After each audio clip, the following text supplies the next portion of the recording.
Hi, Amanda here in Italy, and tonight we're talking about Ireland. That's why I'm in dark green velvet for Ireland. And we're talking about Ireland because it's something that has concerned me. I'm 5 minutes early, so we'll wait for everyone to come into the room. If you're joining me for the first time, my name's Amanda. I'm here in Europe, in Italy, and I chat about what's going on in Europe, help people to move to across Europe to different countries. So I'm always interested in what's happening in Europe, and Ireland has concerned me for some time, and I've had various discussions about it. So when you come in, won't you just drop your city in the chat box? That'll be great. You can use whatever nom de plume you want in the chat box. If you want to remain anonymous, you just need an email to register. You don't need to show your face. And yeah, so we're going to be talking about Ireland, what's happened in Ireland, what's going on there, the recent riots, the recent unrest, and most importantly, the property market, the housing crisis in Ireland, and all good things that affects the people who follow my channel. So, well, I think it's safe to say Ireland has been one of my favorite countries forever.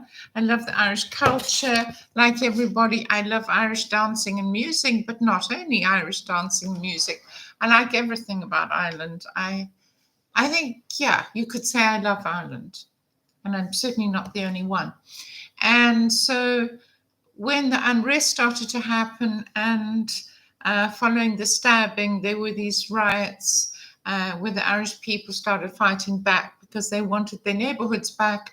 I was very interested and I followed the news like everybody. I followed different channels. I follow Sky News, BBC News. I follow American news. I follow Irish channels. So yeah, that's what we're going to talk about tonight. So won't you leave me a comment if this is the first time you're watching one of my videos, whether you're watching live now as we do the podcast or whether you watch it back later because somebody sent it to you or you found it or it came up in your YouTube search, I hope. Okay, so let me know down in the comments if you are watching for the first time.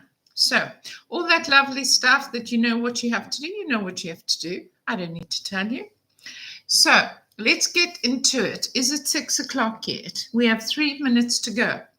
I'm going to start. So basically, as I already mentioned, what has been happening in Ireland has really been of great concern to me. One, because at some stages of my life, I entertained the thought that one day I might go and live in Ireland.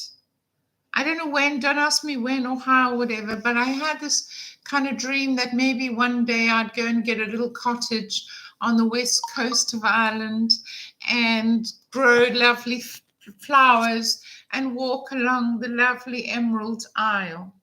See, I'm wearing green tonight, my favorite green earrings and my green velvet tunic, yes. So I always had this dream, with two little ponies, and it didn't need to be a big house, didn't need to be a castle or a mansion like some people need. I was just happy with a little stone cottage in Ireland somewhere. I'd visited Ireland many times, mostly to Dublin, but I've also done Galway and the West Coast a little bit. I spent quite a long time walking down the coast just beneath Dublin to Dún Laoghaire and all those lovely places, those little fishing villages along the coast, which are so picturesque, but I'm talking 20 years ago. And I entertained this idea that I could have a little cottage on one of these beautiful little roads. Those cottages are now, been bought by big investment companies, and the rich live down there. A lot of pop stars down there. U2 live down there. Sinead O'Connor, before she passed away, spoke about Dún Laoghaire, lived in Dún Laoghaire. So lots of famous Irish actors, pop stars have lived on that coast down from Dublin. There's lots of beautiful golf courses there. What do I need to say about Ireland? Everybody's got some attachment to Ireland. Half of America is Irish. But for many, many years, the Irish left Ireland during the famines, during the unrest, during various crises that happened to the Irish people. They left Ireland, they went away, and they started a new life elsewhere. Boston in US, when I visit, is full of Irish people. Half of New York has Irish heritage. So it's been the trend that Irish people left Ireland and immigrated away. And then came the Celtic Tiger period, where Ireland started to grow. It started to attract big companies like Amazon, Google, huge big companies. Airbnb are headquartered there. Lots of big companies, because they made it tax friendly. And so these big companies came in. And of course, they provided some employment for the Irish people. So there was a little turnaround in this Irish fortune, which has been up and down through all the centuries. I won't go into all the history. But so that Celtic period happened. And during that Celtic period was when I was sort of visiting and enjoying Dublin, loving the shops, the lovely restaurants, all the beautiful stuff. And have been going back and forth while I've lived in Italy, and even before I lived in Italy, going to Ireland and enjoying the beautiful city of Dublin, the wonderful shops, the hospitality. I love, the way Irish restaurants present their food, which is a mixture of a bunch of different cultures, but a bit of English, a bit of Irish, a bit of Italian, whatever they're cooking. I love Irish hospitality. I love the Irish soul, the music, the poetry. There's a little bit of Irish in all of us, isn't there? And around the world, we celebrate, with the Shamrock when it's Irish, the beautiful, beautiful Green Festival around the world is celebrated because Irish people, as I mentioned, left their homeland and went to Australia, Africa, to the four corners of the earth. Then came the Celtic Tiger period, they all came back. And then recently, in the past year, there's been a lot of unrest in Ireland. We've heard about the housing crisis, how jobs became an issue. There were lots of issues. So I'm going to play you a little video just to introduce to you the riots that happened and why they happened, and we're going to discuss that. So I want to hear your opinion. I want to hear your comments down there. You may violently disagree with what I'm saying. That's fine. That's okay. Don't change the channel. You can stay here and we'll discuss it. And why that happened and what the Irish people feel, because I have a couple of friends in Ireland. I also have quite a few Irish friends who've moved to Italy in the last few years because of some of these issues. So let's get into the Irish edition. So I'm going to show you a video that happened in the past year, right? The Irish riots. What happened? Amidst the rumours, one thing's for sure. Last night, Dublin burned. Rage clearly directed at the police, looting, on the surface, an archetypal riot. So where did it start and why? There was a knife attack yesterday afternoon outside a primary school. 3 children were stabbed. One of them, a 5-year-old girl, was critically injured. 2 adults are also still in hospital. The incident likely a catalyst for the rioting. Very quickly, online, far-right leaders ramped up the rhetoric, describing the attacker as a foreigner, blaming immigration. In fact, the Gardaí, the Irish police service, has issued very little detail. In a press release, it says the person of interest in this case is a man in his 50s and that he hasn't been arrested. These criminals did not do what they did because they love Ireland.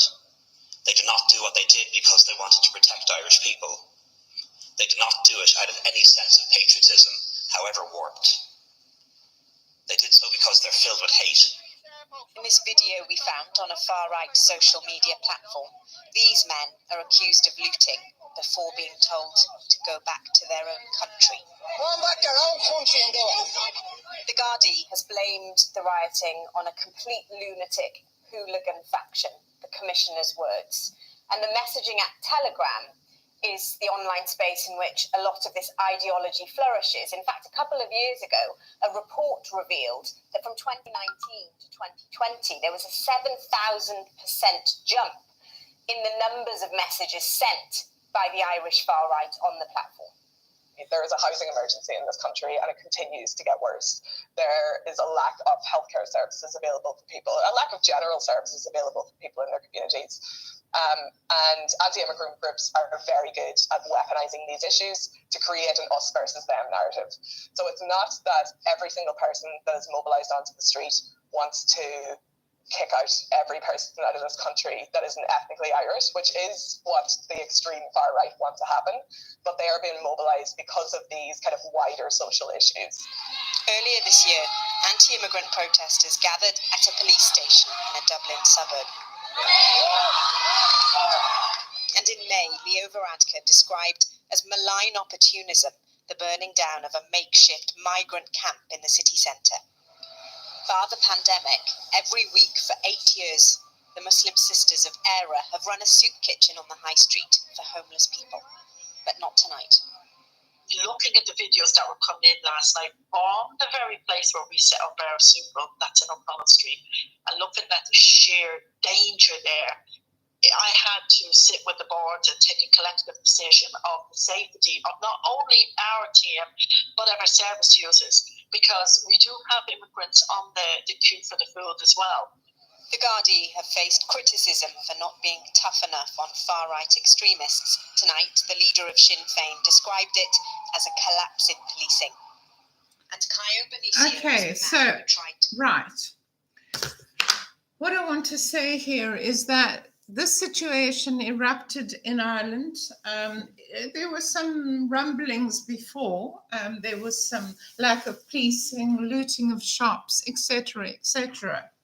And it sort of spilled over into the streets last year, 2024.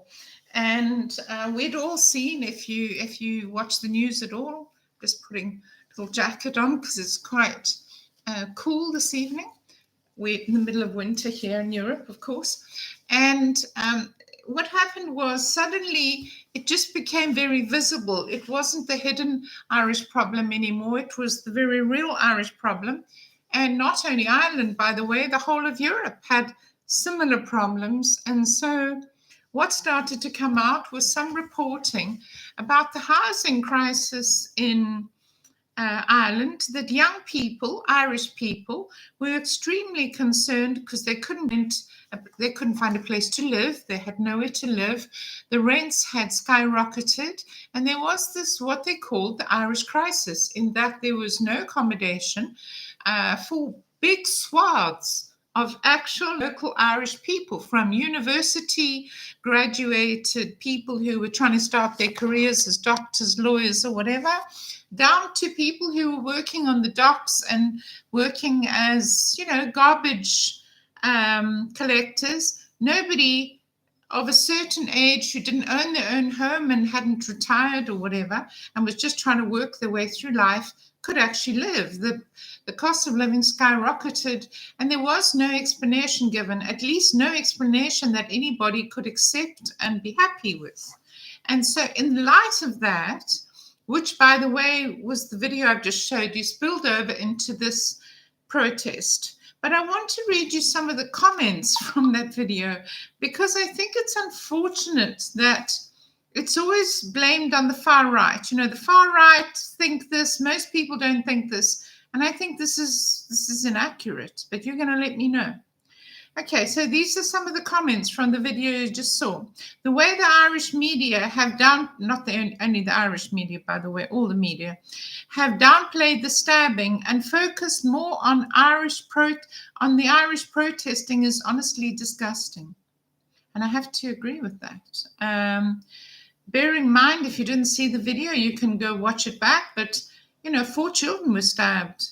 For no good reason. It wasn't an adult that got into a scuffle with somebody who was protesting against them being there. These were children that were randomly stabbed. A similar thing happened in London just the other day.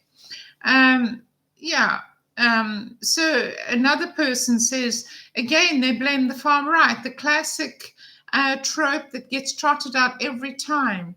When it happened in Liverpool, they said that everybody who protested against these riots and violence were all far right.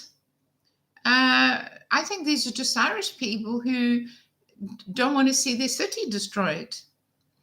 Another comment, the fact that people did react so quickly, the fact that the Irish authorities and media have tried to conceal the identity of the attacker, which is exactly what they did in the case in England recently. Why do the media move so swiftly? And not the media just report what the government do. But why are the governments so keen to hide the identity of these attackers? Because they are Islamic, most of them, if not all of them in this case. Senior police officers, the top police officers and politicians immediately say there's no political motive. How would you know? How could they possibly know? They haven't had time to investigate. They've gone straight ahead with it. It tells you a great deal about the racial tensions in Ireland, they've written. And I agree, but not only Ireland. Okay, and somebody else, a woman, says, this is not far right. Irish people are angry for a reason. Again, another comment, still not condemning the stabbings and not giving any details about the man. This is fueling the mistrust of the authorities here in Dublin and across Ireland. Somebody else. So is burning buses, burning police cars and looting shoe shops keeping the children of Dublin safe? I mean, should the police just ignore this as they seem to have been doing?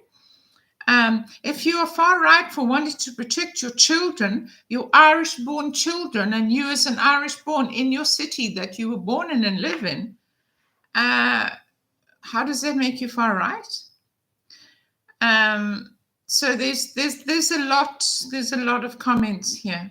And if it isn't called far right, then it's called racist, of course, the R word. So it doesn't mean anything anymore. How does rioting, attacking the police, and looting and stabbing children keep anything safe? And how does it improve Dublin? It doesn't improve any city. So these are some of the comments that came out of that video, the beginning of which looks like that. Of the knife attack. Instinct, he told reporters. Caio Benicio is a Brazilian migrant. So he was a migrant that stopped this attack when it happened. It's really quite sad when you look at it. So at the beginning of that, you saw these rioters burning a police car. Let's see if I can go back. Let's go back and see. Amidst the rumours, one thing's for sure. Last night, Dublin burned. Can you see him burning a police car? Directed at the police, just for the fun of it. Okay, so we've covered that video. Okay, I now want to talk about something that was already brewing before this latest Irish news that's happened in the past year, and that is that there's been a housing crisis in Ireland, and we're going to look at that tonight and discuss it and look at how it plays into these migrants that are being bussed into Ireland, into small little towns, and suddenly given accommodation when Irish people have been waiting for years. I know these are difficult subjects to discuss, but hey, this is a discussion channel. If you want to go and watch people do something else, please. You're not obliged to stay, but if you're interested in Ireland, the future of Ireland, or you just go on holiday to Ireland, stick around. We're going to discuss some interesting stuff about Ireland. So this is another video I'm going to show you. This is from Art Channel, and I watch them. It's called Art TV. And I watch them across Europe because they have really interesting stuff about Europe. So this is homelessness in Ireland. Almost 4,000 families are homeless. Jordan, Jonathan, and little Delilah have nowhere to stay. Each evening, they try to find refuge with friends or relatives. Then the search starts all over again. So we slept in my aunt's house, and we're just on the move again, because she works, so we can't stay there all day.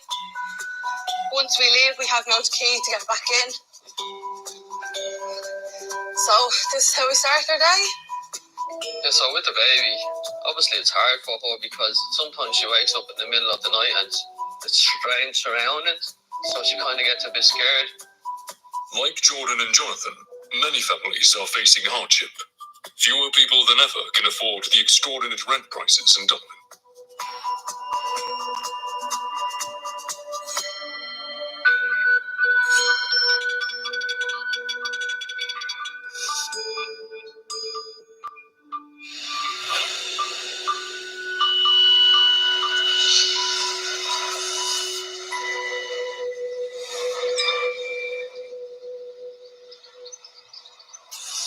A year ago, everything was fine. Jonathan was a well-paid crane operator, and pregnant Jordan was excited about motherhood. Then they lost their flat, and now everything is different. We're actually homeless, so we just kind of living off the generosity of other people. So we had plenty of cash, and I had a good job as a crane operator, and we lost our last place in September of last year. My health has slipped. I've been diagnosed with diabetes, so I'm currently on illness benefit, trying to sort my health out. And in the meantime, we've been trying to get help out the councils, and there's just no help whatsoever. We can't even get emergency accommodation. So we're literally just moving from couch to couch, night to night, trying to make ends meet, and it's really tough and stressful. Little Delilah has never had a real home. She lives with her parents on the streets of Dublin. Yeah, she's okay. She doesn't really know any different, so to her every day's an adventure. You know, she gets to go to the park, or it depends as well. You know, like if we have a bit extra money one day, we can bring her to a play centre, or things like that. We'll probably go to the park for a few hours to kill some time, and then we'll try and make some phone calls and see can we get somebody who we can stay with for tonight and work from there. Like emergency accommodation places don't open until 10 o'clock. So you can't call until after 10, and then you could be in a queue of 30 people calling up just to try and get a bed for tonight. They often don't know where they'll stay the night.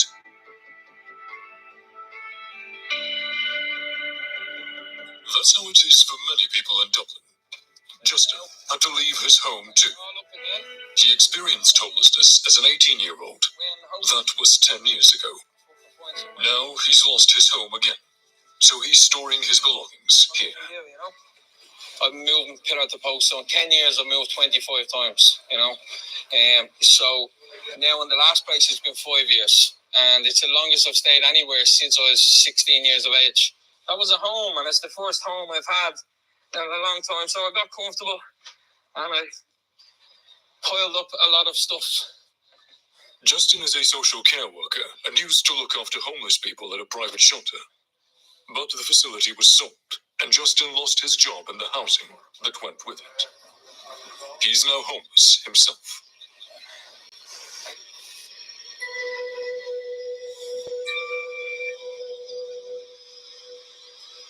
Now his belongings are going into storage. Do you know what? It would nearly be cheaper to live in one of these. I'm telling you now, as electricity, as heating. Oh, by the way, some people do. Yeah, it wouldn't surprise me. It would not surprise me in the slightest. Yes, there was actually. I remember the staff took pity on one woman a couple of years ago. She had a place in here for a few years, and at night time you could hear a TV. Yeah. Since the 2008 crisis, Ireland has had a problem with its housing market. Justin is 32. A few years ago, he lived on the streets for 6 months. He then got some training and had a job until recently. Yeah, essentially back to square one, yeah. Which was a pain in the ass, after working 5 years managing a homeless facility, now to be essentially exactly where a new resident is when they come into us, when they came into us. Well, on the plus side, because I've been through it 2 or 3 times already personally, and I've been guiding others for the past 5 years how to navigate it, I kind of have a better stance than most. You know, everyone would be able to recall somebody they know who is going through, let's say, either accessing temporary emergency accommodation, whether accessing homeless services, whether accessing, support grants, just to make ends meet. We live in a world and in a time where, the cost of living and the average means are so far apart now at the minute that, everyone is one paycheck away from being in this situation, With a regular income, Jonathan and Jordan had no problem maintaining their glamorous BMW. But now, the car is all they have left.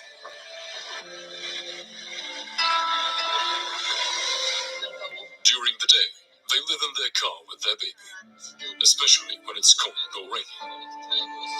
It's hard because the child wants to play, she wants to pull out of stuff. Without this car, we would have no chance. So usually we just drive around. The fact of the matter is, we don't have a proper place to cook, so we're eating fast food most of the time, as cheap as possible because we don't have a lot of money. So my blood pressure is skyrocketing because I can't treat my diabetes, which I've been diagnosed with properly, because we're eating out all the time. We have no cooking facilities. Like Jonathan, Jordan also has health problems.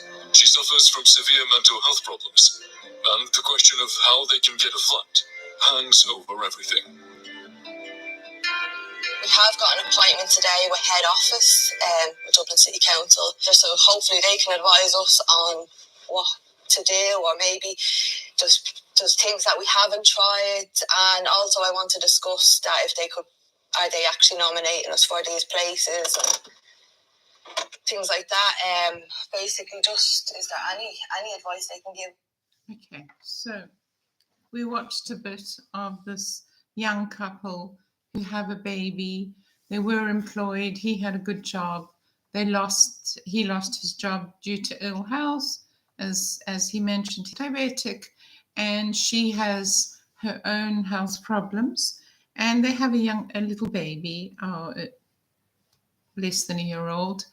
And basically, they have to make their way on the street. We'll come back to them again and see how it works out for them, if they manage to get any emergency accommodation from the Irish government in Dublin, and how it works out for them. So we'll come back to them. But keep that in mind as we're going along with our chat about not only Dublin, but Ireland in general. These two videos are focusing on Dublin because it's the main city and it's where the most hardship has been felt. Of course, when jobs are lost, property has been going up and up in price. And so it's very difficult to keep pace with what's happening in terms of rentals. But it's not only happened in Ireland, it's happened in Portugal. I've done posts on that.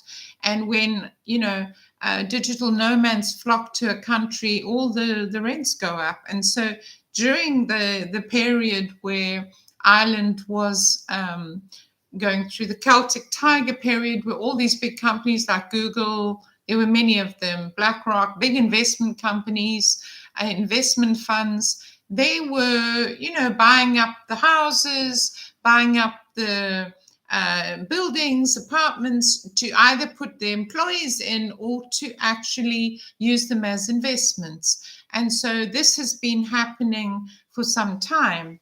And during the Celtic Tiger period, where Ireland, started being the desirable place for digital nomads from tax point of view, obviously when there's a favorable tax dispensation, just as there was in Ireland and in Portugal, as I mentioned, this is what happens. So suddenly digital nomads flood from all over the place and the rents go up because landlords know they can charge more. And the locals, as we just saw in that video, which we'll pick up again. So I'm going to read you some of the comments on this video, okay? So the present housing crisis in Ireland was deliberately engineered by the Irish government over the past 2 decades. They enacted the most restrictive, nonsensical, and over-regulated planning laws to restrict the housing supply in the interests of landlords and cuckoo, sorry, not cuckoo, but cuckoo, hedge fund managers and merchants, entities which these lawmakers are involved in, investment funds. Why solve the housing crisis when they are profiting from it? He asks the question.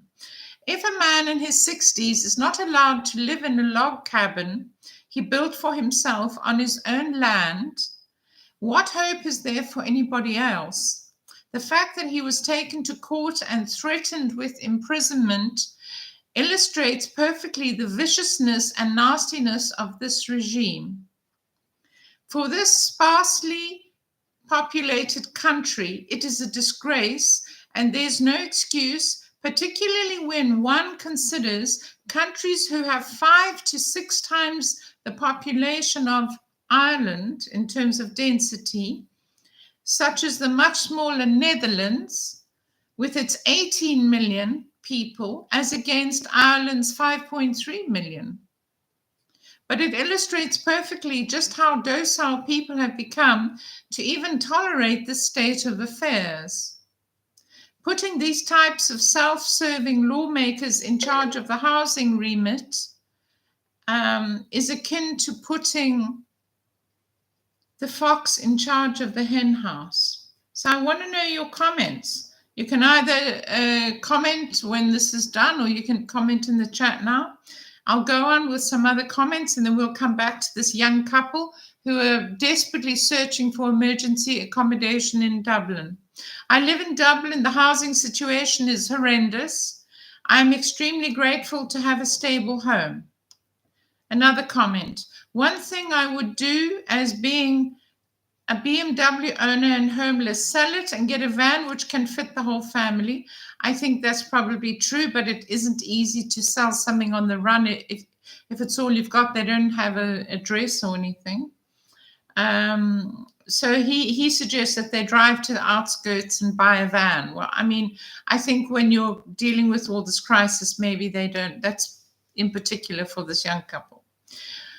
Here's another comment about the housing crisis. Well, I used to live in a large one-bedroom flat in Vancouver, Canada, this is, in a tower with a view. My rent in 1981 was $500, and I was making $8 an hour, just so you can see this happening in many cities.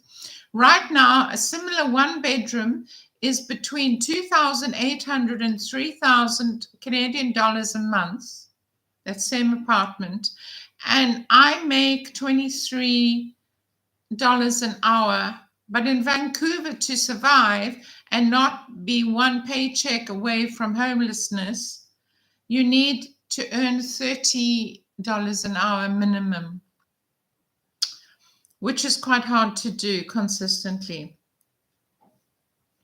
And an average house where I grew up in a very normal neighborhood is now 3.1 million Canadian dollars. Welcome to globalization, where the hyper rich are getting richer and the poor are sleeping in parks. So I want to know your opinion. You can leave me a comment after or now on the chat. It's a mess everywhere, and it's heartbreaking watching children and seniors without a home. That is exactly it. All over Europe, prices are absolutely disgraceful. Rental prices and food prices are disgrace, insulting people's intelligence. The Irish government should be ashamed of themselves, allowing that child to be brought up in that situation. Somebody else says, get a hold of it now. Don't be like America, where large cities charge $2,000 for a tiny flat. California has 100,000 homeless people alone, just in California. So here are some of these arguments. And then somebody else says that child is not the responsibility of the government. Do you agree? And the parents who had the one child not being able to afford it, well, as he explained, they had a job when they got pregnant. He didn't expect to lose his job. Yeah. And then another comment. How many Irish politicians on the Dale are landlords? The answer might be why we have no recent rent controls or decent social housing. Watching from the US, and I see the bureaucratic nonsense. Yeah. Okay, let's keep on with the video, because I want to know what happens to this young couple who are desperately trying to search for emergency accommodation in Dublin so they don't sleep on the street. Let's get back to it. It was to try and get somewhere, you know, or if we could get like emergency accommodation. They've been living like this as a family for 10 months. What else can they do other than pass the time homeless in Dublin? Probably 40% of our money goes on diesel just so we have somewhere warm and something to do during the day. So there's another 20 in there. That probably lasts us for a day and a half. If we're lucky. Just go and pay it.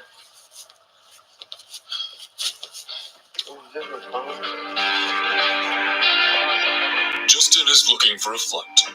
In a market that is more than just expensive, it's alarming to see what's on offer. Here's it there for €800 a month. €800 a month. It looks like a long closet. That's the whole thing, you know? That's the only picture they give. So twin bedroom, €1,400 a month. €900 a month. Look, it's a big room. Rooms, or even just individual beds, are often rented out to maximize profit. Thanks very much. But where does that leave people in urgent need, like Justin? There are only a few affordable options, and they're hard to come by. And the one at Cromwell Sport Road, €600 a month. It's 2 single beds, but I'm sure we can put them together. I would say 600 a month. It's kind of the only kind of feasible option at the minute until I know where I'm at and what's going on. And when I'm after trying to call, there's no answer, so I'm just going to send them a message.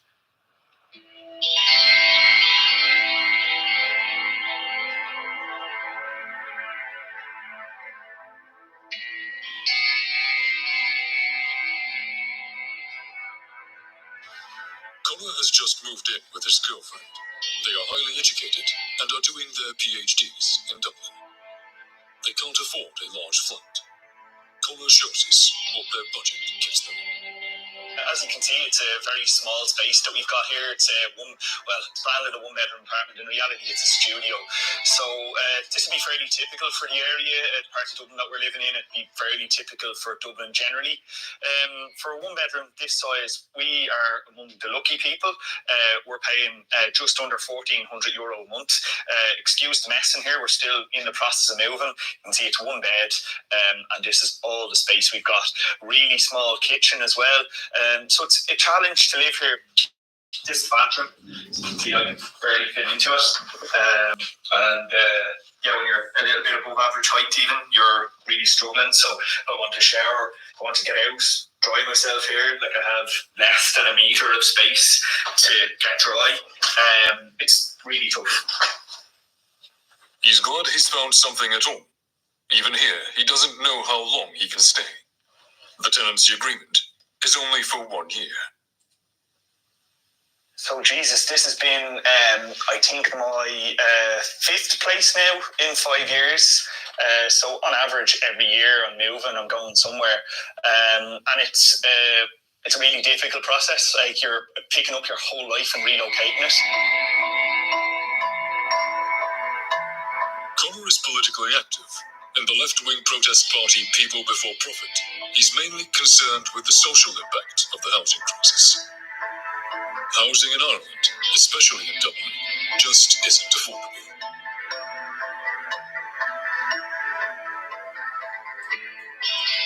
people are spending between 30 and 50% of their incomes on housing for a start, but then on top of that you layer the increased cost of electricity, of groceries. I think we're the second most expensive country in the EU when you discount Luxembourg. So people are really struggling here. The story has changed even quite dramatically over the last 10 years. And I started university as an undergrad, so 2014. Friends of mine were renting apartments in Dublin for €500. So places this size, €500, and now a decade later, they're nearly 3 times that or double that, I think, is the... Flats are unavailable or unaffordable. So more and more Irish people are ending up on the streets or in emergency accommodation. Justin used to work here. This shelter is where the city places families who can't find housing. There's Justin. He worked here until last week. He returns to show us how homeless people in Ireland find shelter. Yeah, so the facility is what we call a TEA, temporary emergency accommodation.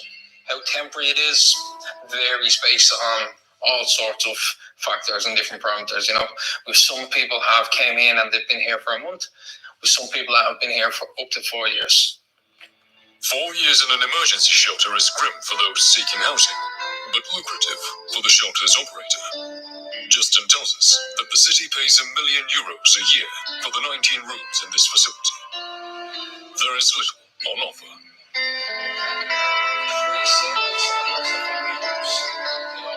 So this will be a communal kitchen. Okay, so this is the communal kitchen for the residents. You have all the basics, everything they need, you know. That will show how family orientated it is.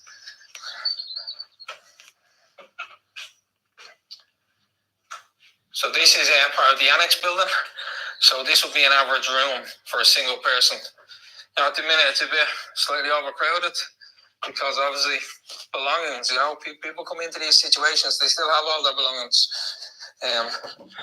So it's the basics, it's a bed, you know, some storage space back there, just about, an alcove in the back.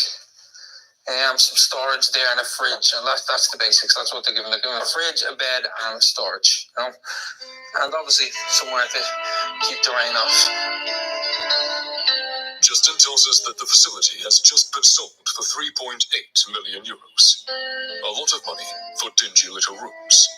But Jordan and Jonathan would give anything for a place like this. Anything would be better than testing friendships every night and begging for a place to sleep. But they don't even count as an urgent case. We're not a priority. Yeah. How are we not a priority? We both have medical conditions. We have a child, what's only one. No proper cooking facility. No washing facilities. If we're not a priority. I mean, exactly. What needs to happen for you to be a priority? Is homeless not a priority? I don't know what qualifies, to be honest. So, like that, when we go for an appointment today, I'm going to ask these questions, like homeless, medical problems. What do you need? Do I need to be physically disabled? Do I need to be in a wheelchair? You know, like, I just don't understand what is a priority to them, you know. Jordan writes emails every day asking for help, without success. Hundreds of messages. She often doesn't even receive a rejection.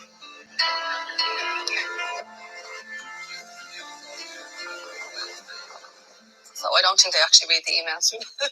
I've always kind of been in contact with them, but I've really, every day since January. A call to the housing office. Welcome to South Dublin County Council. If you wish to continue to listen to this message in Irish, for more information. If you are a tenant, you can register and log on to www.hol.sdublincoco.ie. Thank you for continuing to hold. Call volumes are high at present, and most housing-related services can be accessed online. All our agents are busy at the moment. Life in an endless queue. Their whole day revolves around one question. Where will we sleep tonight?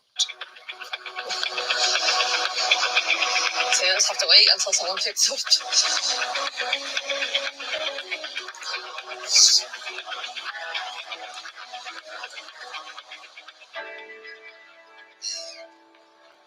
The poorer areas are in the north of Dublin.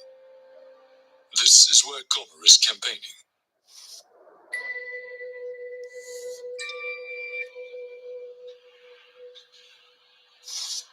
He wants to become a local councillor. He distributes flyers and goes canvassing. How are you? How's it going? Might give you one of these. Connor's mining with people before profit, yeah. He also collects signatures to protest vacant properties, as everyone here knows someone affected by the housing crisis. The problem has persisted since the financial crash, with no sign of improvement. Around 60,000 homes need to be built every year, but that's not happening. So you have a situation where Ireland's never really had much of a history of private rental accommodation. Not many people rented their homes. But today, private rental market is the only place that people can go if they don't already have a place to live. So rents have been set by these investors. They've gone up and up and up. People that I know that are qualified as doctors can't afford to get housed in Dublin because they need deposits of €50,000 plus. In the past, housing was mostly private or state-owned, like in this neighborhood. Not luxury, but affordable housing. But the city is handling this asset very carelessly.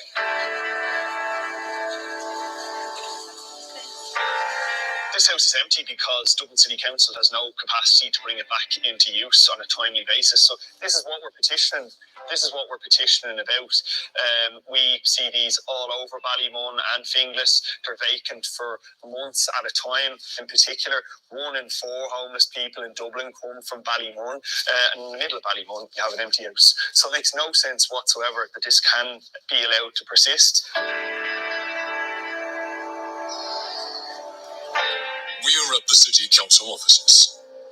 The housing problem is real, but not that dramatic, says Senator Mary Fitzpatrick, spokesperson for the governing Fianna Fáil party.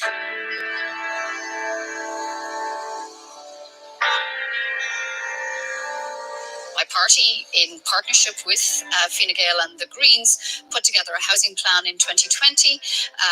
And since that time, we have increased very significantly both the supply and the affordability of homes. What I can say to you is that there is no reason for any person in Ireland to be sleeping rough on the streets. There is emergency accommodation available for everyone. There's a free phone number. There's a website. There's people out doing outreach on the streets. There is no, sleeping on the streets. There is no reason for it.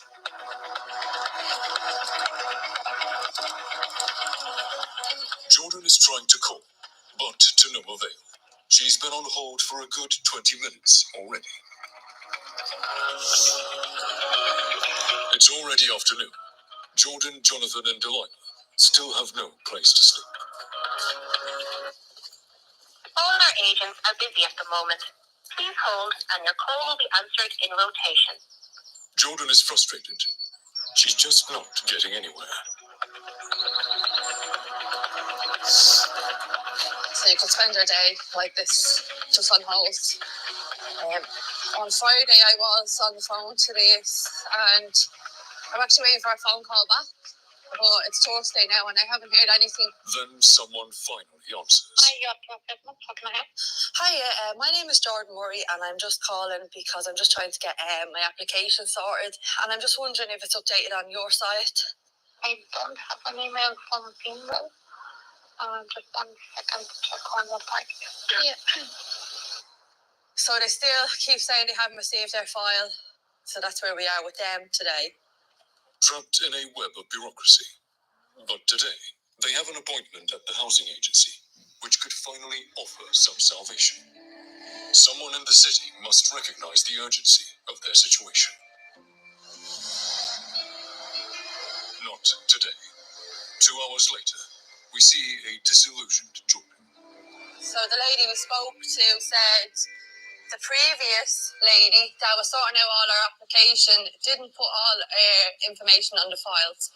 So she actually wanted to suspend our application. So we obviously had to argue our point, and they accepted us finally. But then it was a problem because I don't have an address either. There's Jonathan. So they want an address. They need an address, even though you're homeless. So eventually they just had to accept that fact. But I mean, we're no better off than we were, you know. Basically, they told us it could be 15 to 20 years before we're housed. There's nothing they can do for us. So we just have to present ourselves at maybe a police station or keep calling and try and get a place. So that's what we'll have to start doing. But instead of sleeping on a police station floor, they try, like they often have in recent months, to stay with friends or family who also live in cramped conditions. Hello? Hiya. It's Are you on work? Sorry. Just ringing the usual seeing if we could stay with you tonight.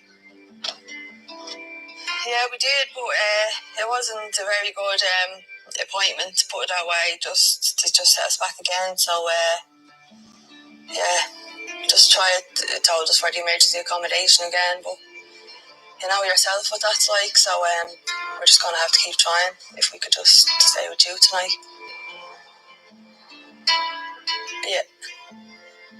Yeah, that's no problem. Sure, we have to go to Liffey Valley anyway, so yeah.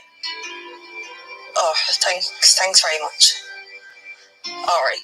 Very good, we appreciate this. Yeah, Jonathan said. Thanks very much. Okay, thanks, I'll see you soon. Bye-bye. Wow. So the saga continues. So that's the story of one young family struggling to find temporary emergency accommodation in Dublin after he lost his job due to health problems. And they just have their car, which they bought obviously when times were good. And the baby was born when he was employed, times were good. And now they're struggling literally, calling up, and there's just no emergency accommodation for them, a young family. So let's see some comments, what the internet's saying. So we read some before about, you know, the Irish problem, and let's pick up some of these comments. That Mary Fitzpatrick is a disgrace. I'd like to see her endure a week of emergency accommodation and calling round to be housed at night, and see if her opinion changes, because she says there is no problem. Also, depressingly, the Irish people have just voted her party, Fianna Fáil. I'm probably not pronouncing that correctly. You can tell me if I'm not. Please go up and like the video right now if you're watching. It helps the channel a lot, helps YouTube to recommend my channel. Voted her party, Fianna Fáil, into government yet again, so don't expect anything to change. That is very disappointing. Here's somebody else. The official stats for homeless people in Ireland are 15,000. That's out of a population of 3.5 million. Most of them being in Dublin. So Dublin is where the problem is. It is the major city, obviously. But the Irish government do not use the same measures for counting homeless numbers as they do in other EU countries. I don't know why that is, but that's just a fact. Or the UK. And as a result, there are estimates putting the real number closer to 60,000. And so that's really interesting. So officially, there's only 15,000 homeless, but that's apparently because the system they use for recording and counting this is not accurate. That's not even taking into account the people who are forced to still live in the family homes with their parents or whoever in their 20s, 30s, and 40s who will never access their own housing. So it is really a crisis.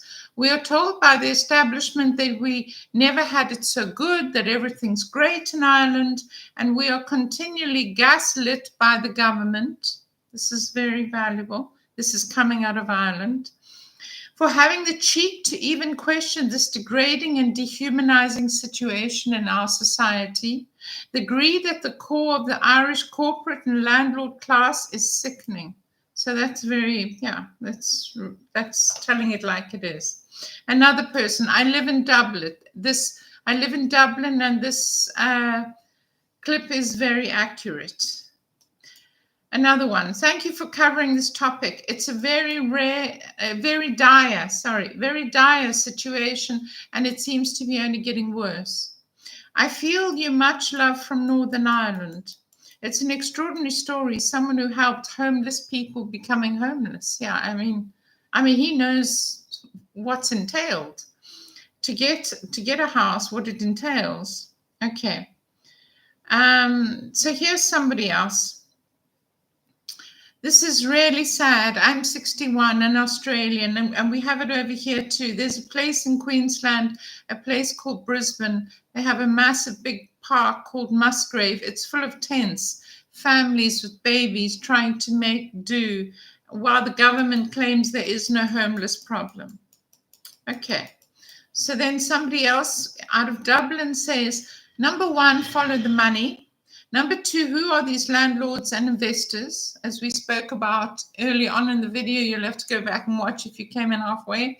That a lot of, of the big investment companies during the Celtic Tiger period came in, and they have these investment vehicles that trade in property, investment property, and some of them are sitting empty. They're uninhabited, and they don't want to rent them out. They're just holding them as an asset class because they know they can sell them at any stage and recoup their money, and they don't want the hassle of hiring them out. So there is no law, because it obviously was never a problem in the past. There is no law stating that you can't hold these uninhabited properties. I know London had an issue some years ago, and they had to say, no, these absentee landlords who just buy up 10 apartments off spec when they're newly built, and then just sit on them as an asset class to sell them when the property values go up 30%.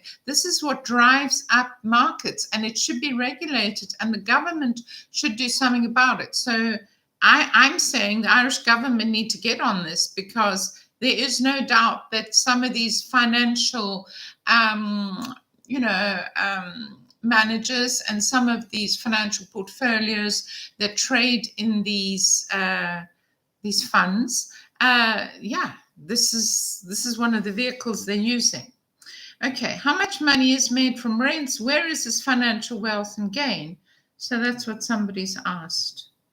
Okay, I'm very keen to know what happens to this young couple.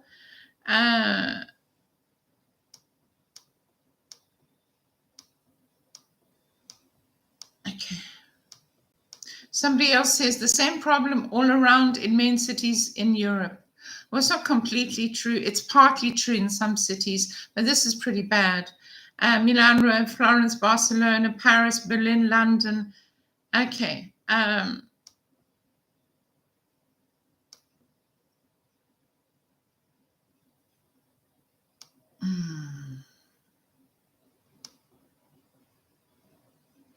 So somebody has got a bit of a contrary view here to this young couple. They say, and it's easy to talk when you're not in the situation, the priority should be to sell the BMW and secure a place to live. Well, I mean, I think people are a little bit off the beam here. A second-hand beaten up BMW, you're probably not going to get much money for it. If you find someone to take it off your hands, they're going to want a bottom rate. If you go to a garage or a car sales place, they're also going to want to take it off your hands, clean it up a bit and sell it for double. But you're not going to get any for it. And you're certainly not going to get enough to invest in a house. So I don't know where these people come from, but it's an opinion. It says in Eastern Europe, some people are forced to eat from trash cans. Sure. I mean, some people are forced to eat in trash cans all across Africa, all across America, in every country. Here in the UK, people can't manage to support themselves despite owning a BMW. You can, if they, as he mentioned, if they sell the only car they have at a hugely reduced price for nothing, basically, then they have absolutely nowhere with a tiny baby. And yeah, I can understand why I mean, if push comes to shove, they can drive to the countryside and sleep in that car, the three of them. So I don't know how selling that in the short term will solve the problem, but you're going to let me know in the comments when you watch this back. Do you think they should sell the BMW and just, I don't know, they're going to get nothing for it, I'm pretty sure. I don't know. I don't agree with this. No. Yeah. Of course, there's always somebody worse. There's people in prison in Siberia, you know, at minus 40 degrees dying. Yes, there's always somebody worse, but this is not a competition of who has it worse. Afena Fall. How do you pronounce that? Afena Fall. So that is the Irish Party that we spoke about, this politician who somebody said was a disgrace because she claims there is no homeless problem in Ireland. There's no reason why anybody can't. Let me just reread this comment now that we know how to pronounce the Irish Party. Mary Fitzpatrick is a disgrace. She was in the video. I'd like to see her endure a week of emergency accommodation and see if her opinion changes. Also, depressingly, the Irish people have just voted her party in. Okay. And then, most importantly, the official stats for homeless people in Ireland are 15,000, most of them being in Dublin, the main city. But the Irish government do not use the same measurements for counting homeless numbers as they do in other EU countries or the UK. And as a result, there are estimates, putting the real number closer to 60,000. That's not even taking into account people who can't move out of their family homes in their 20s, 30s, and 40s and will never access their own housing. We are told by the establishment that we never had it so good and everything's fine, and the government is constantly gaslighting. And I can see it in this video, and I've watched other videos, and the message is loud and clear. The government continue to say there isn't a problem while they house migrants, bus in migrants and put them in 4-star hotels. So let's go there next. Let's just finish up this little video part because I really want to see what happens to this young couple, don't you? Okay, let's just watch this last bit and then we'll discuss whether the Irish government should be bringing in migrants who have no right to Ireland, for whom they have to vouch for their living, their food, they give them a telephone, medical care, housing, when they can't actually look after people. I mean, these are not people who are drug addicts who just want to be on the street. Let's watch.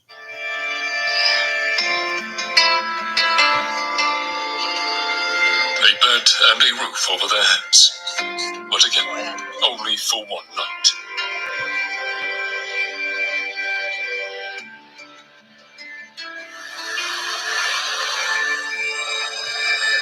Justin shows us around the city centre.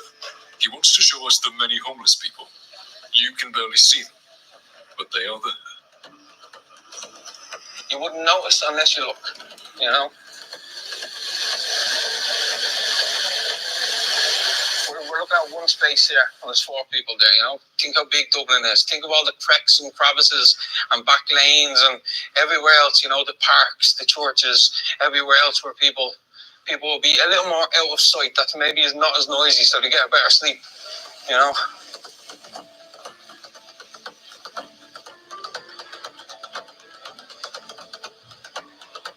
The General Post Office. Justin takes us to his old sleeping place. Yeah, this is my old stomping ground there. I slept here pretty much every night for about 6 months. It was tactical by nature. And what I mean is, there's usually a guard here 24 hours, like police, you know, so you'll be a little bit safe. But like if you look now, we're close to 12 o'clock at night. And, you know, it's not too bad. But see on a Friday, Saturday, like you have drunk people up and down right up to 3, 4 o'clock in the morning, you know. So by then you can sleep because if the drunk people are going by and they're messing and, you know, you don't get much sleep. But when you get a couple of hours sleep, then about 7 o'clock, the street cleaners come along, start cleaning the streets. They start coming on, and they have the ones that come up here, they have by hand, you know, so they're cleaning around you as you're laying down. and then people going to work. So maybe you get 2 hours of peace, eyes closed, until Dublin comes alive again. That was a long time ago, but now Justin is homeless again. The memories are still very vivid. Absolutely still remember, because that was the initial fear. The initial fear. I know I'm at a better stage in life now where thankfully I'd have the resources not to end up here. Right now. It doesn't mean it's 6 months down the line that's still going to be the same. But that initial thought definitely sprang back to mind, definitely came back to mind.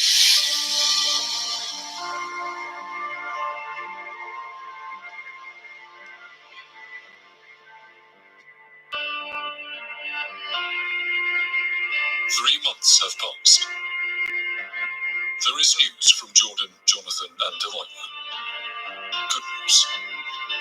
After even more phone calls and emails, and with Connor's help, they finally got a council flat. They've been living here for a fortnight now. Jonathan is laying the floor. At least now, he can do some DIY at home.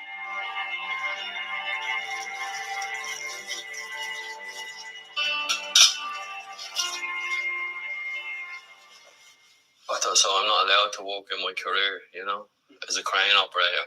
My diabetes was all over the place before when we were homeless because we had nowhere to cook, so we were living off takeaways. And to be honest, I stopped testing my sugars because it was always high.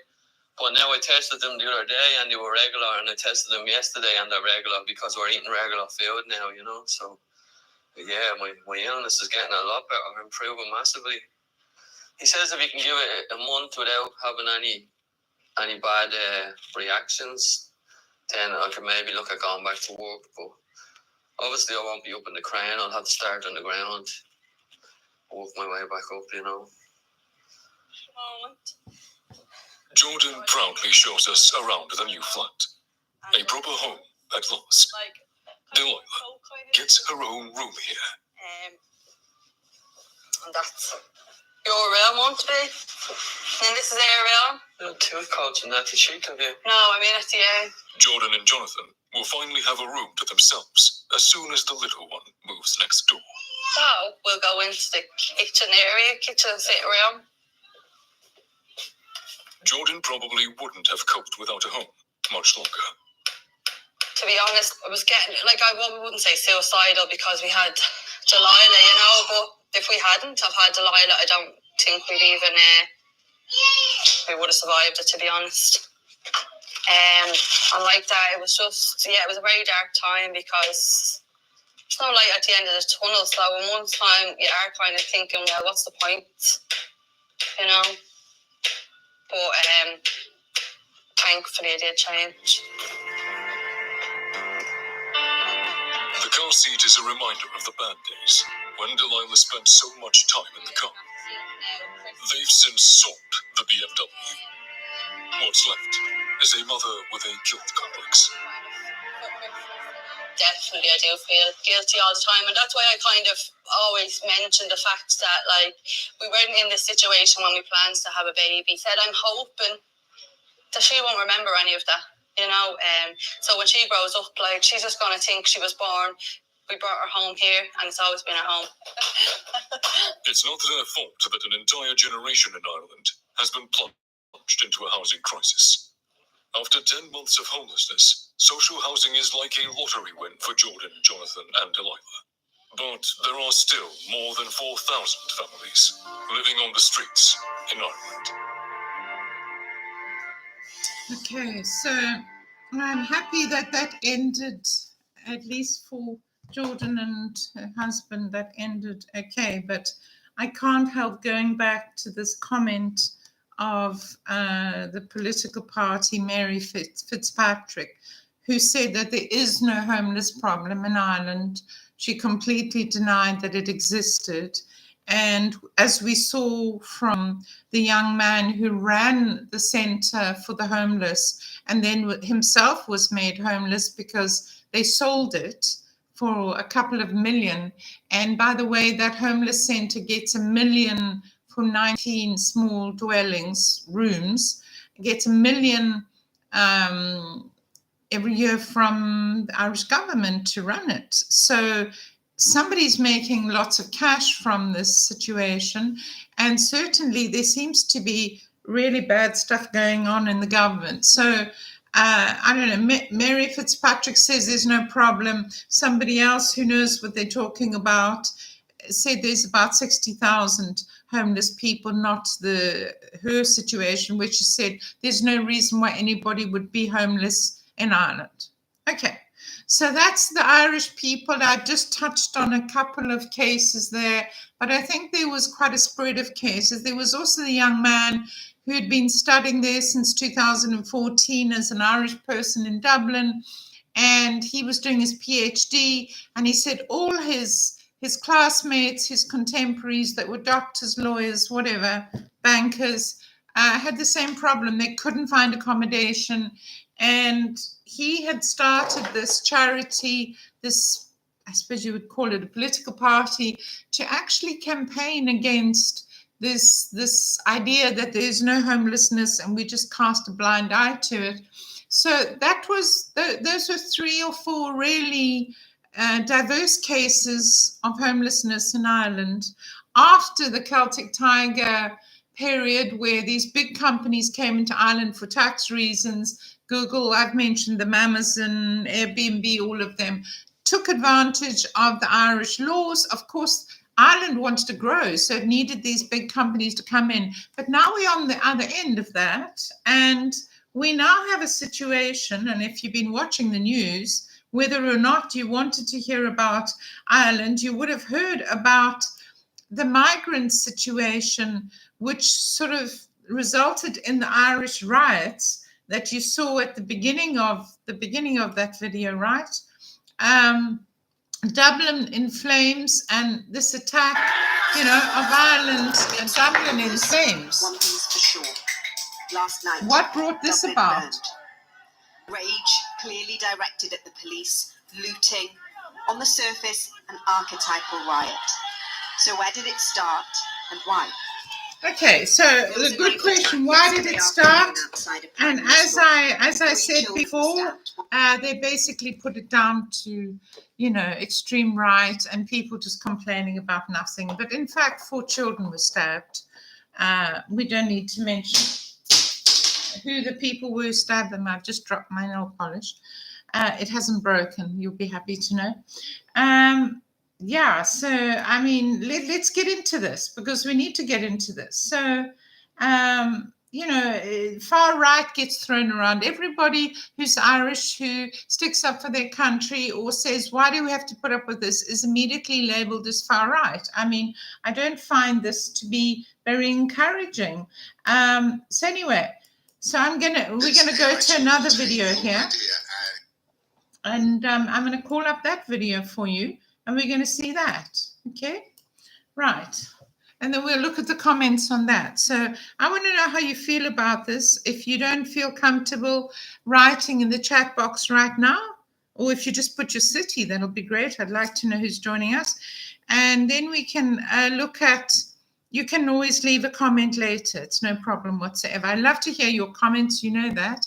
Those of you who regularly watch know that I love to hear your comments. I love you to take part in the discussion. And I want to hear, maybe you disagree. Maybe you have something to add. Ireland's illegal. Okay. So this is a documentary that was made. Let's watch it. Let's watch bits of it. We're not going to watch all of it, obviously. Let me just get to it. Wait. 1 minute. Let me just go back to the beginning. Sorry. To the beginning. And we're going to watch this, and then we're going to discuss, and I'll read you some of the comments on here from people around the world, and mostly Irish people. I want to hear what the Irish people think, having just watched all the homeless people in Dublin and around, and what's happening in Ireland, and why the Irish people are having to put up with this.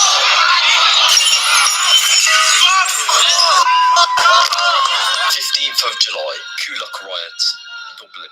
Carnage. The government plans to house up to 500 illegal immigrants in a disused factory here. The people's response? Should be ashamed yourselves.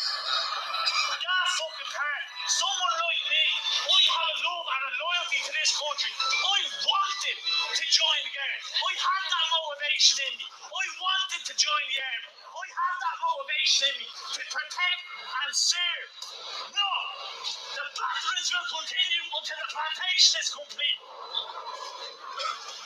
We've already done it once before. The British Empire, 800 years we stood up against them in defiance.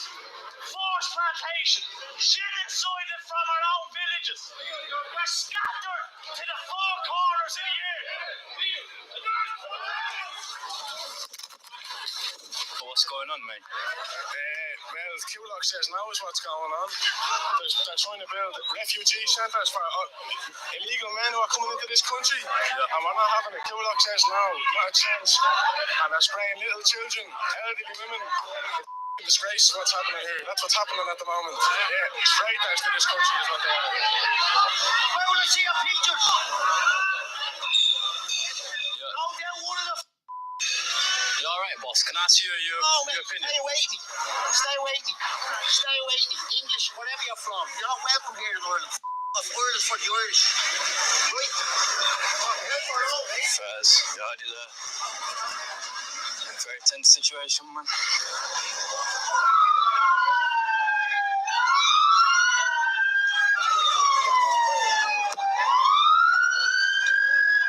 This is the real deal, man.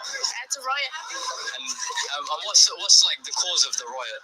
I don't know. The refugees are in the country and they want them all out. They want them all out. So where do they want to put them? Back to their own country. Back to their own Yeah. country. So yourself as like an Irish citizen, are you willing to go to war for this country? I'm going to go over and get pepper spray myself in a minute. You know what I mean? You have to do it a bit like definitely.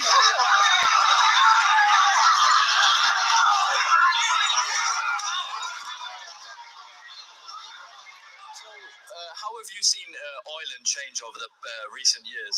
It's unsafe to walk the streets.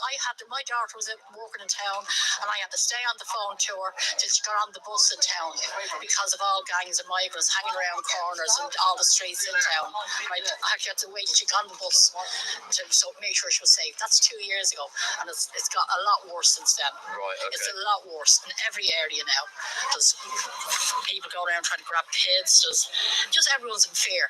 Yeah. Of their kids' lives, their grandchildren's lives, and that's what's happened. And this is a culmination of it today, with people protesting, and then the guards get heavy-handed, pepper spray, pushing people, and it gets out of hand.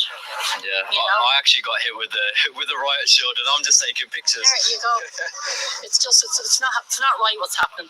I mean, we delight to help people in from war-torn countries, Yeah. but these don't seem to be men, women, and children. They're single men that have no documentation. We don't know if they're illegal immigrants. We don't know if they're criminals. We don't know. And our government isn't telling us. There's lack of communication there. If we knew more about them and knew why they wanted to stay here and come here, then we mightn't be protesting. And the Irish people have always had truth on their side. Yeah, because it's Thursday. God fights with small battalions. That's a true patriot, man. That's a true patriot. Can't show all of the footage on YouTube, but the full uncensored version will be out on my Patreon for as little as £1. That's a true patriot, man. That's a true patriot.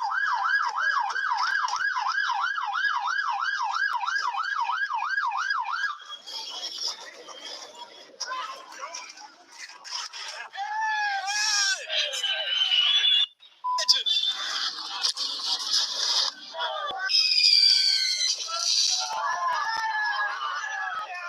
What the f is going on, man? People are actually throwing fireworks and shit, man. You know.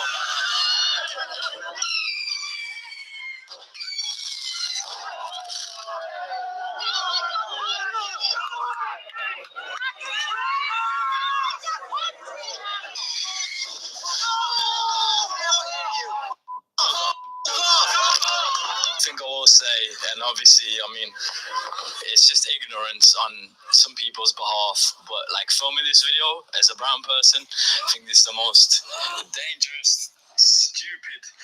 Okay, so that was a film of a ruckus. There was a brown person, as he describes himself. I don't see what color has to do with it, but that's just me. Filming this disturbance, and Irish people were saying, we're sick of this. We don't, well, you heard what they said. We don't know where these migrants have been bussed from, what their history is. We don't see men, women, and children, new families who want to start over. We just see these young military-aged men. They all seem to be from the same place.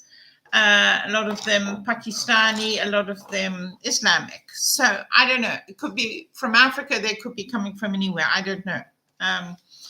But what I do know is what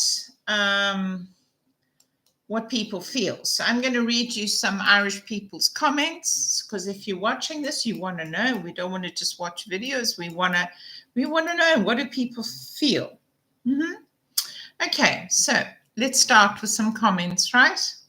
I live in Finland. When the war in the Ukraine began, we had refugees who fled the war. These were women and children. The men stayed behind to defend their home. I always wonder why these other refugees are young men in their prime. They leave their women and children behind? 780 people like that video. They always obviously have the same question. I live in Germany. If I didn't watch TV, I wouldn't know what's going on in Ireland, because the media, and this is the real point, and that's why I'm making this video for you. That's why we're having this live discussion. The real media just say the same thing over and over again. They do not report what's happening. The government controls the narrative, and they simply say it's a bunch of far-right people throwing stones and having a fight, because they're racist and discriminatory and they don't want other people. And this is not the true picture. There could be some of those people among the crowd, sure. But the media, the government is completely and utterly, the legacy media, by legacy media, I mean the old type of media, in other words, the news stations. As this man said, I live in Germany. If I didn't watch YouTube, I would have no idea what's going on in Ireland. And that is, as I mentioned, the reason why I'm having this discussion. I want to hear what Irish people think. I want to hear what other people think of what's happening in their European countries or countries in general. And I particularly want to hear from Irish people. I know I have a couple of Irish followers who religiously follow my posts, and I have lots of Irish friends. And I have Irish people here living in Italy who've been my friends for years, who came for a better life here to Italy because they couldn't afford to live in Ireland anymore. This worries me. That's why I'm doing the post. I'm not doing this because I can't think of anything better to do, I can assure you. Okay, so that's a lot of people have commented, yes. The legacy media, the news media just have the same narrative. They all just say it's all about far right. So there's this theory. Let's call it a theory. These governments allowing this migrant, is it to change their populations? Is it to change their future voting? What is their motivation? Because yes, if they increase their population, maybe they can ask for more money. Maybe it changes their GDP. I don't know. They can sort of try and manufacture some sort of low-cost jobs, and so in that way change the figures and the demographics of the country. What is the motivation for these migrants that are being bussed into, let's talk about Ireland, but not only Ireland. England has a major problem. We're not talking about England tonight. We're talking about, well, UK, not only England. We are talking about Ireland. And so this small country in terms of people, quite a big country, if you compare it to the Netherlands, who, as we just discovered, has 18 million people. Ireland has 6.3 or whatever it is. You'll tell me if I'm wrong. Okay, so yeah, Ireland has lots of space, but you know, if the people who want to work in Dublin and around can't find housing, Irish people can't afford to live there, what right does the government have to bus in migrants and house them, when we just saw a video of 4 different people who say there's no way to find anywhere to live This was in Dublin. And they're homeless. And these are educated people. These are not people who've chosen to live on the street because it's easier to access drugs. Okay, so let's carry on reading. Some more comments. And we need some divergent comments, different comments. I support the Irish people. Europe is tired of this tsunami of immigrants. Greetings from the Netherlands. Okay. Ireland, don't give up the fight. We Europeans should stand together.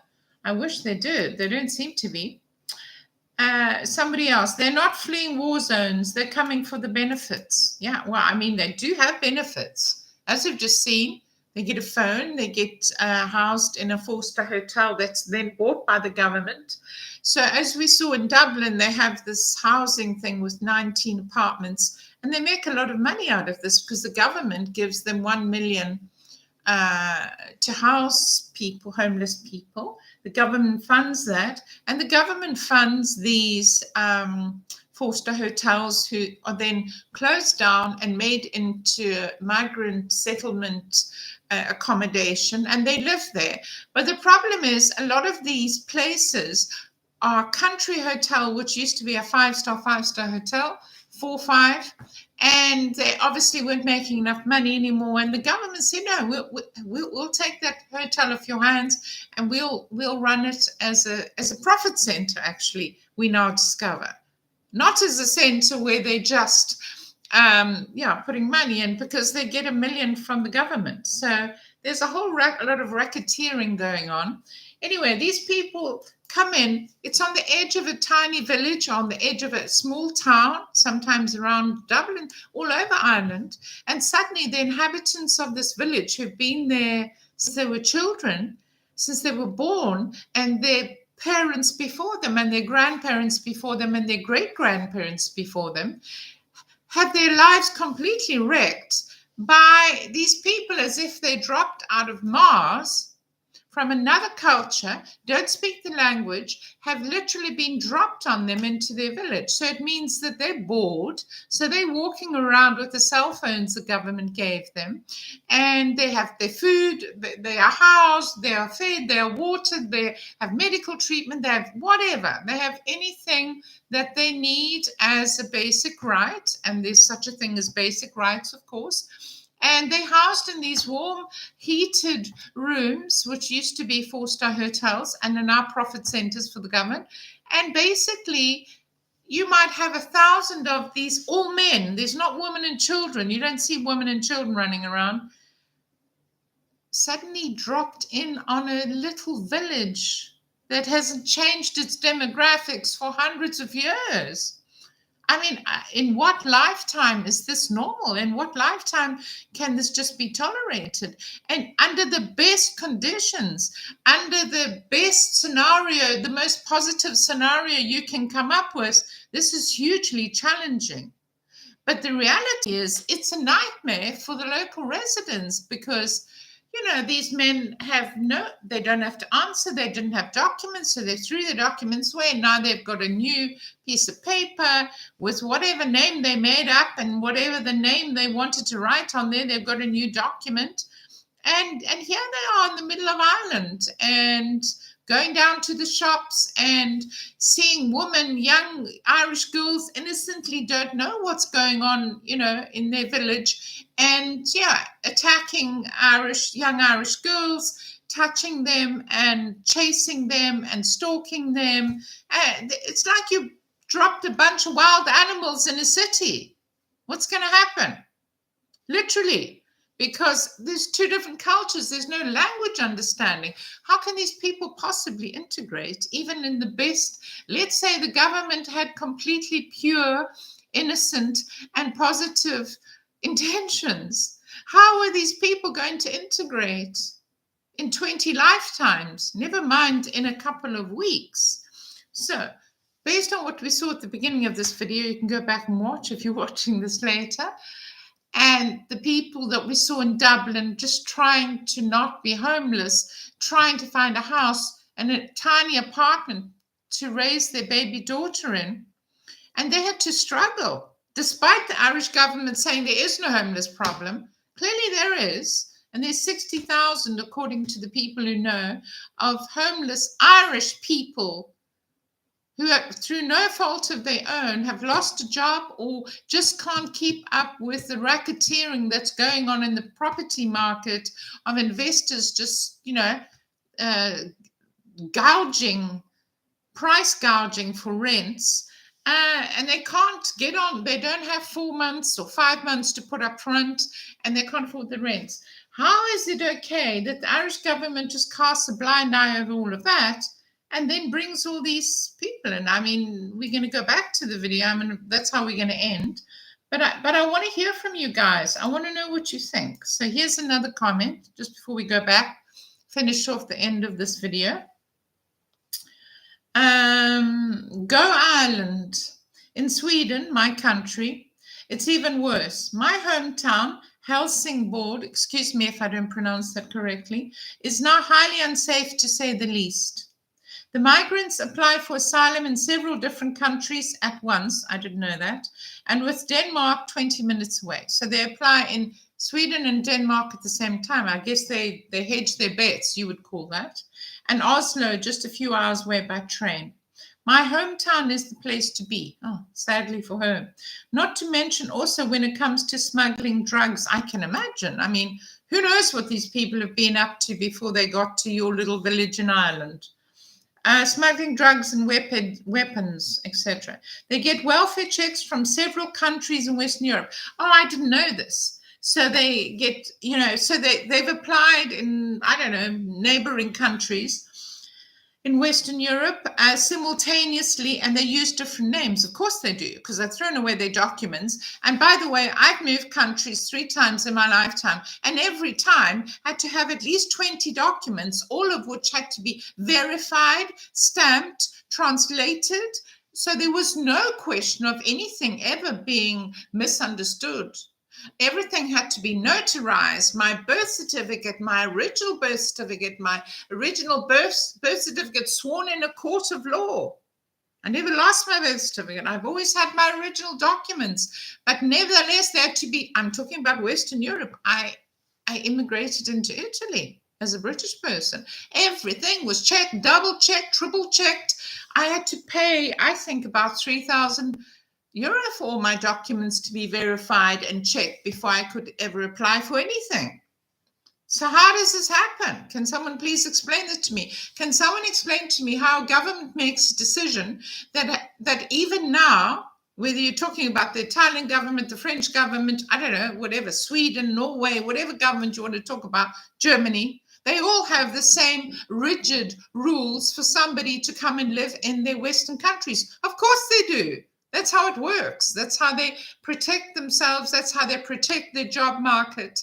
That's how Australia protects its job market. And that's how Ireland should be protecting its job market. But suddenly, governments have just decided, no, we'll just bus in these poor asylum seekers and apparent refugees, what they're running for and which war they're running through, having gone all the way through Europe, all safe countries. Why didn't they stop in the first one? And nobody knows. Nobody knows which country, which war they're running away from. Okay. So here's a lady from Sweden. So they get welfare checks from several countries in Western Europe simultaneously, and they use different names. This has been going on for decades now. We can't let our politicians destroy our countries like this. I'm doing this post for this. I don't do politics. I don't discuss politics. This is not politics. This is our future. This is our children's future. I'm asking what's happening in Ireland. I could be asking what's happening in any country, and I have. Right. We can't let our politicians destroy our countries like this. We've been far too nice for too long. So I couldn't agree more. Okay. Let's hear from an Irish person. As an Irishman, Dublin born and raised, I'm sorry you got that treatment from the guy when you're there just documenting it. No, I'm sorry. I mean, if you're in the middle of a fray and you're filming somebody on a phone, you can expect some people to disagree. I mean, why should we be apologizing? He's there. They don't know who he is. He could be anybody. He could be just enjoying the fact that there's a criminal fight going on and putting it up for clicks, which is clearly what he is doing, actually. Please understand, the Irish are angry. We have men coming into the country by busload looking for free everything whilst our own are struggling. Never a truer word said. Exactly took the words out of my mouth. Irish men and women gave their lives for this country for the better and freedom of their own. The Irish built and worked our asses off, past and present, and then freeloaders come in benefiting from the work the Irish put in for themselves and their ancestors. This is a guy from Dublin, an Irish guy. It's not families coming in fleeing wars. It's fit middle-aged men. It needs to stop. The government are traitors to the country. Well, apparently they are, because not only, as I covered in the beginning of this video, not only do they claim that there is no homeless problem in Dublin, and the 4 people that we saw their personal stories of how they struggled just to get an apartment to live in so that they don't have to literally go and sleep in a sleeping bag on the street. You can't put up a tent. You could never put up a tent. But suddenly it's okay for migrants to put up tents. At one stage, Dublin streets were just full of tents. And eventually the police were forced to go and take them down. And that started another whole story about, poor us, why can't we put up our tents where we want? Ask California. What I'm trying to say is that you could never just go and take your tent and put it anywhere for the last 100 years, because cities are run as centers where there's law and order. And so, but now you just can't put up a tent. It's okay. If you're a migrant, you can put up a tent. So what classes you as a migrant? Good question. Okay, let's have one more comment and then we'll end this up. I want to hear your comments down in there. Let me know. You can make an email if you don't want to use your real name. I'm Polish nationality. I live here in Ireland since 2008, which is the difficult year when we had the crisis. I work hard as my wife does. Our children are born in Ireland. We pay taxes for immigrants. So here's a Polish person who came legally into Ireland. The government doesn't give us anything for working people, but gives everything for illegal immigrants. How do you feel about this? Discuss. Let's hear you discuss this. The Polish government wants to make exactly the same thing for Poland. We stand with you, the Irish, and we will defend the country with you. There have been lots of comments on the internet how Poland has not let these migrants in. And in the future, it may be that Irish people will be lining up in Poland to go and work there. I've heard from more than one Polish person who lived in the UK and worked in the UK, and then decided more recently that he might as well go home to Poland because he just couldn't maintain his standard of living in UK. It just became harder and harder to make a living and to keep himself safe and his family safe. So he's gone back to Ireland, to his country, and all his English friends want to join him. So the wheel turns. All I'm trying to say is it correct that I'm asking you Irish people too, is it correct your government's doing this? Okay, right, let's read. I love to get a comment, and I love your different viewpoints. Gavin, I don't know which city you're from. You need to tell me. As a Black American male, I hope the Irish do not mistake people like me for illegal immigrants should we choose to relocate to Ireland for better life. Exactly. I mean, if you come in legally, that's the comment I just made from the Polish man. If you come in legally from Nevada, wonderful. Welcome, Gavin. If you're new to my vlog, I love to hear from people, and I love to hear from the States. You're about to get a new president tomorrow, so just as well as I'm doing this today and not tomorrow, because YouTube will all be Trump tomorrow. Anyway, as I was saying, Gavin has asked a very valuable question. Does this brand, all people of the same color or the same nationality as, illegals, when they could have come in completely professionally and legally and followed all the channels? I don't understand why governments are doing this. And by the way, it is not only the Irish government. We're discussing Ireland tonight, but we could be discussing any government. I mean, the Democrats have let in millions of criminals in the last 10 years. But let's not get on to America, because this will never end. But thank you very much, Gavin, for your viewpoint.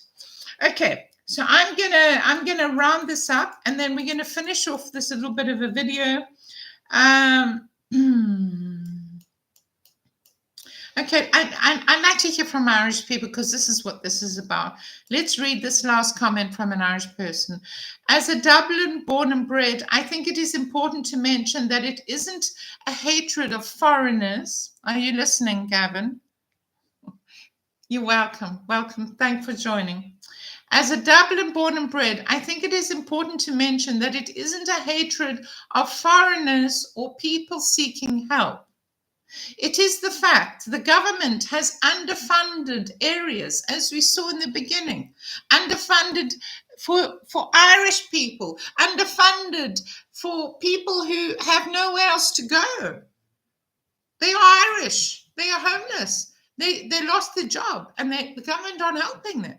What right do these other people have over them? You could apply this to any country, as I said. Yet it expects to be able to safely add 500, 1,000 or 2,000 more people into villages, into small towns. How? All the while not improving the infrastructure in the area before they bring them in, before they bust them in randomly. We have enough issues with antisocial behavior from already existing people, never mind any extra illegals. Do you agree? Yes, 790 people agree. And here's another point that people are pointing out. What you don't see is the government choose very carefully the areas they bust these people into, areas that they see as underdeveloped or not interesting. But as somebody has mentioned in the comments here, you don't see 15,000 or 2,000 people being sent to Blackrock or Dalkey. Blackrock and Dalkey are the rich areas south of Dublin, where the investment people and all the big companies that have funded this asset class of buying up apartments and just holding them and not putting inhabitants in them and using them as a financial asset class, not the government passing a law to say you can't hold these 20 apartments as an asset class. You've got to let people live in them. Either you sell them and give them to somebody else who wants to rent them, or you rent them. You can't keep them as a hedge, in a hedge fund. And that's what's happening. So, yes, the government know exactly what they're doing. They're not busing them into Dalkey and the golf courses south of Dublin, where all the rich and where the CEOs of these big companies like, Apple, Google, Airbnb have all incorporated in Ireland, because they pay less tax. Mostly they pay no tax. And they were the big heroes, because during the Irish Celtic Tiger period, which is now past, they were the big employers. They were going to employ half of Ireland. Well, it's turned out to be quite a bitter pill for the Irish people to swallow, that not only did they bring all the millions of jobs they promised to bring, but they've also completely destroyed the housing market, and Irish people are suffering hugely under these huge conglomerates who came to Ireland, don't pay any tax. If I sound upset, I probably am. Which is unusual for me, because, I don't talk politics. I'm not interested in politics. Never do it on my channel. But this is not politics. What is happening to Ireland? And what can the Irish people do about it? Let's start talking about it. Let's start. So I want to hear your comments down there. So I've gone over my usual time on the podcast this evening, but I hope it's been interesting for you, and you've had all kinds of viewpoints, and you've had all kinds of comments.